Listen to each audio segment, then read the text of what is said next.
Hi friends, welcome back. तो friends, latest news है, नागास्त्र का टेस्ट सफल। अरे वाह, 2 और 3 तैयार। चलो देखें, तो वीडियो शुरू करते हैं।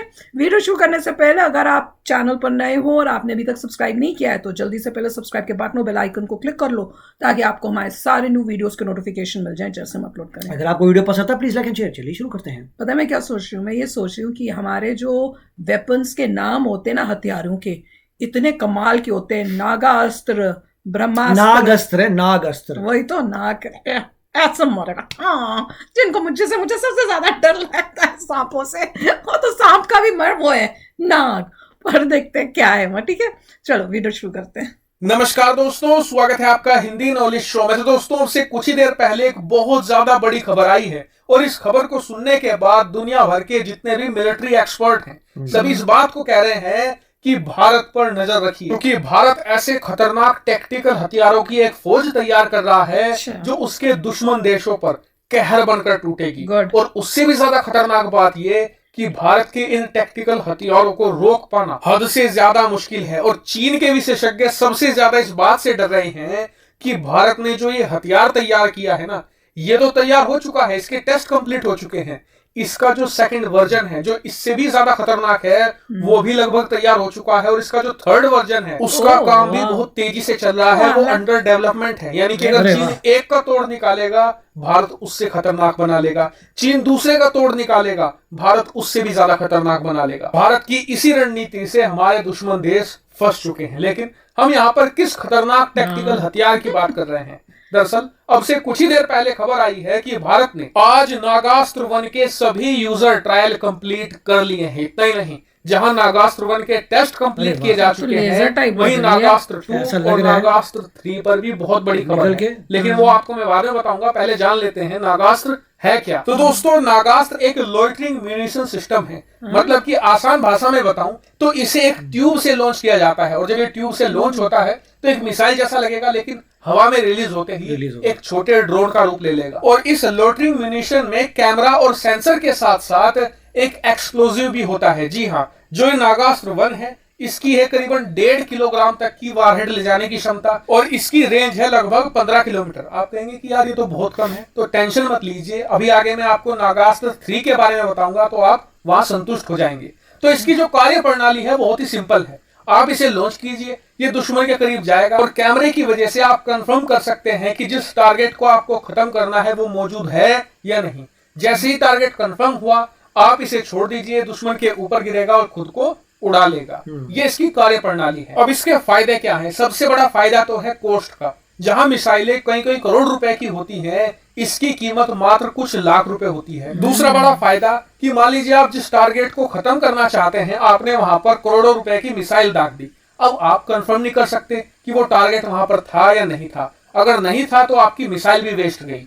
लेकिन इसके साथ फायदा ये है कि आपको कंफर्म करके देगा कि टारगेट वहां पर मौजूद है या नहीं। अगर लोकेशन पर टारगेट नहीं है तो ये वापस भी आ सकता है, जिससे होगा ये कि आपका एम्यूनिशन बर्बाद नहीं होगा। यानी कि हर तरीके से ये भारतीय सेना के लिए फायदेमंद है। और इसी को देखते हुए भारत के नागास्त्र को लेकर बहुत ही ज्यादा बड़े प्लान और एम्बिशन है। और इसी के तहत जहां पर नागास्त्र 1 के सभी यूजर ट्रायल कंप्लीट कर लिए गए हैं, वहीं पर नागास्त्र 2 को ना सिर्फ बना लिया गया है बल्कि उसका पहला टेस्ट भी कर लिया गया है। मार्च के महीने में नागास्त्र 2 का पहला टेस्ट हो चुका है और जो नागास्त्र 2 है वो इससे भी ज्यादा कैपेबल है। उसकी वारहेड ले जाने की क्षमता 4 किलोग्राम है और रेंज 25 किलोमीटर तक है। और बात सिर्फ यहीं तक सीमित नहीं है। जहां पर नागास्त्र 2 के टेस्ट शुरू कर दिए गए हैं वहीं पर नागास्त्र 3 है उसके डेवलपमेंट भी शुरू हो चुका है और उसकी स्पेसिफिकेशन भी आ चुकी है। जो नागास्त्र 3 होगा वो सबसे ज्यादा खतरनाक होगा और उसकी रेंज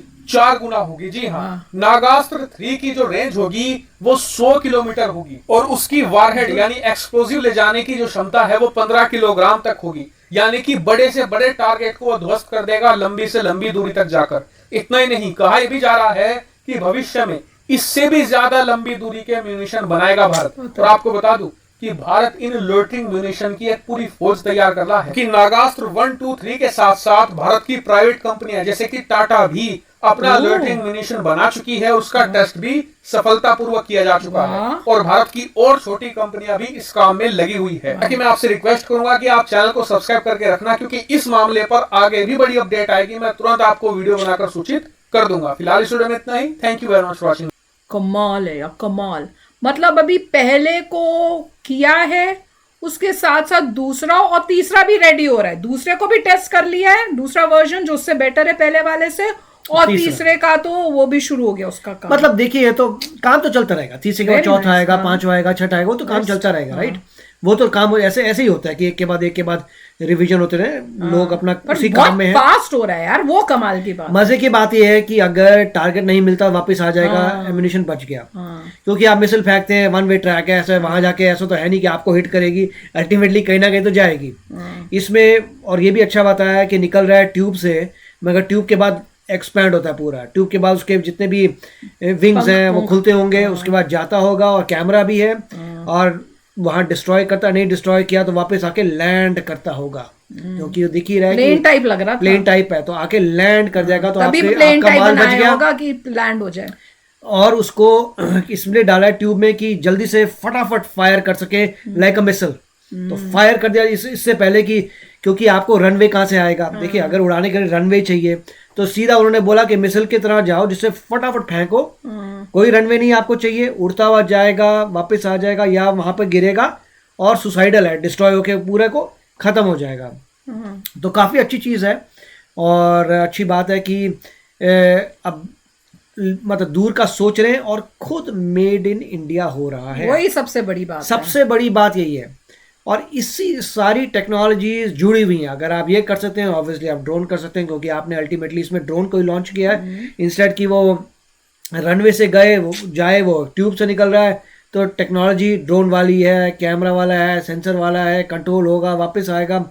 तो मतलब एक ही टेक्नोलॉजीज है, काफ़ी अच्छा है। और उसके बाद जब एक बार बहुत ही मास्टरी हो जाती है, तब आप 4-5 टाइम्स महंगा बेच के एक्सपोर्ट करिए। अब तो एक्सपोर्ट उससे जो पैसा आएगा वो और रिसर्च एंड डेवलपमेंट में लगाइए, आगे जाइए, काफी अच्छा है। और कह रहे हैं कितना सस्ता। वैसे अगर आप कोई मिसाइल करो तो वो कितनी महंगी होती है, और ये कुछ लाखों का होगा, एंड वो भी कि भैया वापस भी आ सकता है। That is amazing. और जो उन्होंने बताया कि टाटा भी अपना कर रहा है, दैट वाज और अमेजिंग। प्राइवेटाइजेशन तो वेपन्स के में करने लग, प्राइवेटाइजेशन तो बहुत इंपॉर्टेंट चीज है। यही तो न्यू स्टार्टअप्स को जो इनकरेज किया, उसकी वजह से ये सब मतलब बहुत इंपॉर्टेंट है कि प्राइवेट कंपनीज भी इसमें आए, पार्टिसिपेट करें। जैसे आपने सुना होगा यूएस में लॉकहीड मार्टिन है, अब वो गवर्नमेंट की कंपनी तो है नहीं, प्राइवेट कंपनी है। तो सिमिलरली बोइंग है, बोइंग बनाता है। तो मेरे ख्याल से स्टेप बहुत अच्छा है कि आप जो है प्राइवेट कंपनीज को दीजिए, वो अपने इंजीनियर्स लेके आएंगी और खुद बनाएंगी। वेरी नाइस, बहुत ही अच्छा। मुझे जो अमेजमेंट लगी वो ये थी कि मतलब फर्स्ट वर्जन अभी टेस्ट करके किया, ये साथ में सेकंड का भी टेस्ट हो रहा है, थर्ड भी रेडी हो रहा है। That was just amazing. तो चलो फ्रेंड्स, चलते हैं, मिलेंगे नेक्स्ट वीडियो में बहुत ही जल्द। Till then take care and bye bye. तो अगर आप मेरे इस चैनल पे नए हो तो जल्दी से सब्सक्राइब के बटन को हिट करो और बेल आइकन को क्लिक करो, ताकि आपको मेरा जब नया वीडियो मैं लगाऊं, आपको उसके बारे में जल्दी से पता चल जाए।